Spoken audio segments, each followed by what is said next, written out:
Good morning, students. Today I'll start with the third chapter in grammar, that is pronouns. As you know, pronoun is any word that is used in place of a noun. Now, like the first sentence which is written, Nisha is a brilliant girl. Nisha is the favorite of all her teachers. Nisha is admired by all. Now, again, instead of using Nisha every time, if you can see, they have used the word she. Nisha is a brilliant girl. She is the favorite of all teachers. All of them admire her.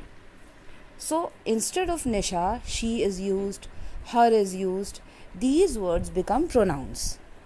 That by instead of using noun every time, instead of repeating the noun every time, they are using her or she to refer to the same person.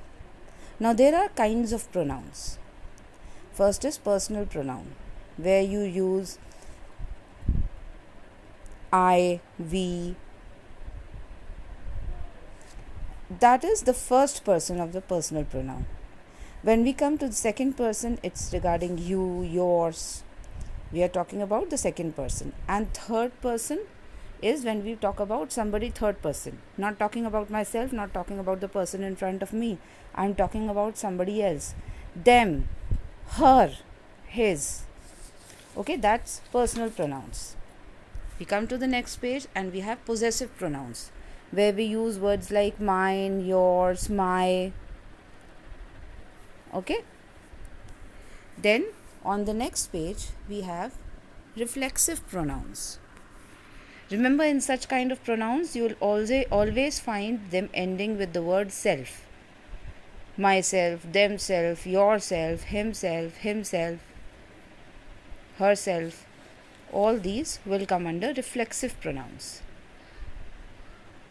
Then emphatic pronouns are also somewhat like reflexive pronouns, but you use them in the third person, like himself, herself. These are emphatic pronouns. Then interrogative pronouns. In interrogative pronouns, you generally use the words like whose, what, whom, who, which, such kind of interrogative words. The words which are related to questions. Like you can see the 6 sentences that have been used to give you an example. Such are called interrogative pronouns. On the next page you have demonstrative pronouns. This, that, these, those.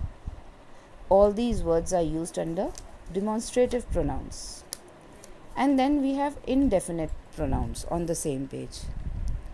When you do not know the number, some, all, few, one, then you use indefinite pronouns. Then on the next page you have distributive pronouns,